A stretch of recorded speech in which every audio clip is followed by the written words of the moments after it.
بسم الله الرحمن الرحیم. زه هبه صافی لغمان ولایت کې د کلي د خیریه بنسټ یو رضاکاره یم.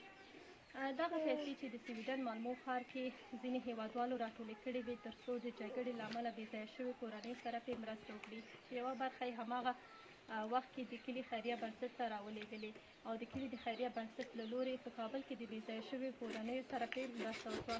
دا یې دویمه برخه ده، په کومو باندې چې ځینو کورنیو ته مو خوراکي توکي واخیستل او ځینو کورنیو ته یې د کار زمینه مساعده کړه.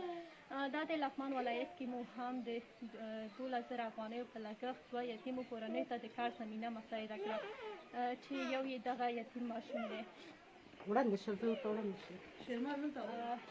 شیرمن څنګه دې کار نه خوشحاله یې که نه؟ د اقتصادي وضعیت مو څنګه ده؟ همدغه ځای نه وي. دا چا چې مرسته کړې ده دوی ته څه پیغام لري؟ ډېر خوشحاله یم چې تاسو ته داسې کومه خوشحاله اوسئ، خدای درته کار کې برکت ورکړي.